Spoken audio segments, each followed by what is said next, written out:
This is my very quick rundown on the functionality of Brightspace, which is the learning platform that we're going to be using during this semester. Now, I've created this tutorial for the purpose of giving to my classes, but I am making it available to other teachers to use, and if you are one of their students, be aware that I'm describing these sites as they look for my classes. Your teachers may have different tools or widgets, so there may be some difference between my sites and theirs. This is a very quick series that I'm putting together, intended for ease, so that you can reference back to it if you're confused at any point about what these tools do.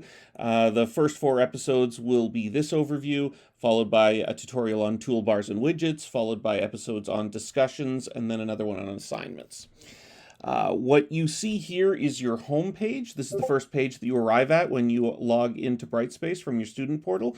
You should see here all of the courses that you are currently enrolled in.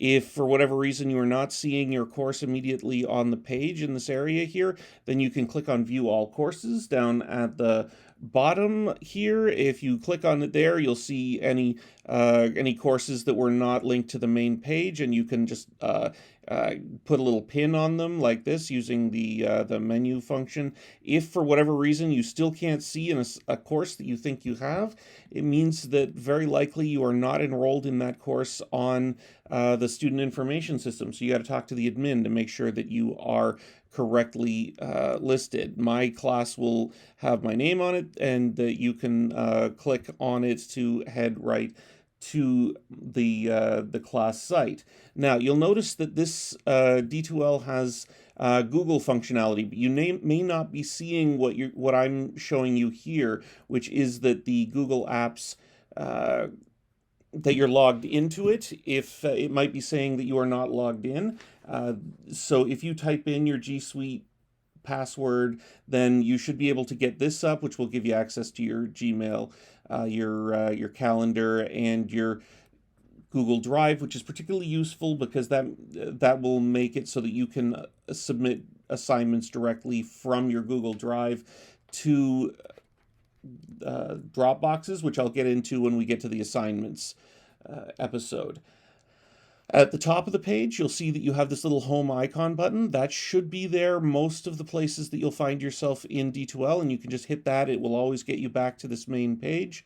If you just want to switch from course to course, though, there's this little set of boxes up here, which if you click on, any of the courses that you're currently enrolled in, and any of them particularly that you have pinned at the top here, will come up, and you can use that to switch automatically between your courses. You'll also notice that you have a direct access to your Google Message alerts here. That's either instant messages or your email. Email is going to be the primary means by which you communicate with me. So if you see a little orange dot on here, then it means that you have new mail. Similarly, this is an alerts feature that if there's a little orange dot, it means that new content has been posted, and you might want to take a look at that. So that's all for episode 1, and I'll be back with another clip with the next episode, which will be talking about toolbars and widgets.